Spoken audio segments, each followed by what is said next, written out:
Pride and Prejudice, Chapter 17. Elizabeth related to Jane the next day what had passed between Mr. Wickham and herself. Jane listened with astonishment and concern. She knew not how to believe that Mr. Darcy could be so unworthy of Mr. Bingley's regard, and yet it was not in her nature to question the veracity of a young man of such amiable appearance as Wickham. The possibility of his having really endured such unkindness was enough to interest all her tender feelings, and nothing therefore remained to be done but to think well of them both, to defend the conduct of each, and to throw into the account of accident or mistake whatever could not otherwise be explained. They have both, said she, been deceived, I dare say, in some way or another, of which we can form no idea. Interested people have perhaps misrepresented each to the other. It is, in short, impossible for us to conjecture the causes or circumstances which may have alienated them, without actual blame on either side. Very true indeed. And now, my dear Jane, what have you got to say on behalf of the interested people who have probably been concerned in the business? Do clear them too, or we shall be obliged to think ill of somebody. Laugh as much as you choose, but you will not laugh me out of my opinion. My dearest Lizzie, do not but consider in what a disgraceful light it places Mr. Darcy, to be treating his father's favourite in such a manner, one whom his father had promised to provide for. It is impossible. No man of common humanity, no man who had any value for his character, could be capable of it. Can his most intimate friends be so excessively deceived in him? Oh, no. I can much more easily believe that Mr. Bingley is being imposed on than that Mr. Wickham should invent such a history of himself as he gave me last night, names, facts, everything mentioned without ceremony. If it be not so, let Mr. Darcy contradict it. Besides, there was truth in his looks. It is difficult indeed. It is distressing. One does not know what to think. I beg your pardon, one knows exactly what to think. But Jane could think with certainty on only one point, that Mr. Bingley, if he had been imposed on, would have much to suffer when the affair became public. The two young ladies were summoned from the shrubbery, where this conversation passed, by the arrival of some of the very persons of whom they had been speaking.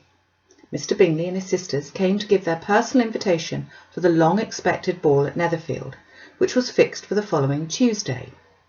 The two ladies were delighted to see their dear friend again, called it an age since they had met, and repeatedly asked what she had been doing with herself since their separation. To the rest of the family they paid little attention, avoiding Mrs. Bennet as much as possible, saying not much to Elizabeth and nothing at all to the others. They were soon gone again, rising from their seats with an activity which took their brother by surprise, and hurrying off as if eager to escape from Mrs. Bennet's civilities. The prospect of the Netherfield ball was extremely agreeable to every female of the family. Mrs. Bennet chose to consider it as given in compliment to her eldest daughter, and was particularly flattered by receiving the invitation from Mr. Bingley himself instead of a ceremonious card. Jane pictured to herself a happy evening in the society of her two friends, and the attentions of their brother, and Elizabeth thought with pleasure of dancing a great deal with Mr. Wickham, and seeing a confirmation of everything in Mr. Darcy's looks and behaviour. The happiness anticipated by Catherine and Lydia depended less on any single event or any particular person, for though they each, like Elizabeth, meant to dance half the evening with Mr. Wickham, he was by no means the only partner who could satisfy them, and a ball was, at any rate, a ball. And even Mary could assure her family that she had no disinclination for it. "While I can have my mornings to myself," said she, "it is enough. I think it is no sacrifice to join occasionally in evening engagements. Society has claims on us all, and I profess myself one of those who consider intervals of recreation and amusement as desirable for everybody." Elizabeth's spirits were so high on the occasion that though she did not speak unnecessarily to Mr. Collins, she could not help asking him whether he intended to accept Mr. Bingley's invitation, and if he did, whether he would think it proper to join in the evening's amusement. And she was rather surprised to find that he entertained no scruple whatever on that head. and was very far from dreading a rebuke either from the Archbishop or Lady Catherine de Bourgh by venturing to dance.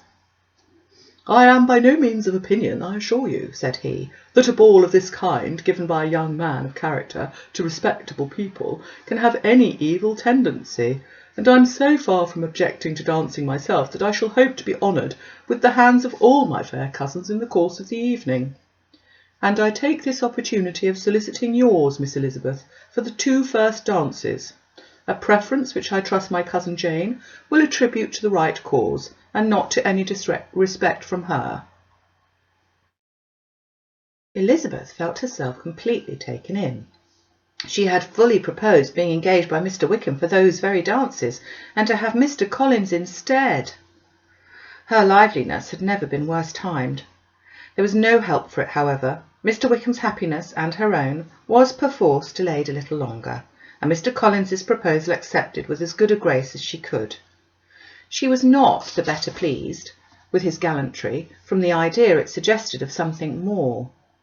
It now first struck her that she was selected from among her sisters as being the mistress of Hunsford Parsonage, and of assisting to form a quadrille table at Rosings in the absence of more eligible visitors. The idea soon reached a conviction, as she observed his increasing civilities towards herself, and heard his frequent attempt at a compliment on her wit and vivacity. And though more astonished than gratified herself by this effect on her charms, it was not long before her mother gave her to understood that the probability of their marriage was exceedingly agreeable to her. Elizabeth, however, did not choose to take the hint, being well aware that a serious dispute must be the consequence of any reply. Mr. Collins might never make the offer, and, till he did, it was useless with him to quarrel with him about. If there had not been a Netherfield ball to prepare for and talk of, the younger Miss Bennets would have been in a pitiable state at this time, for from the day of the invitation to the day of the ball, here was such a succession of rain as prevented their walking to Meryton once. No aunt, no officers, no news could be sought. The very shoe roses for Netherfield were got by proxy.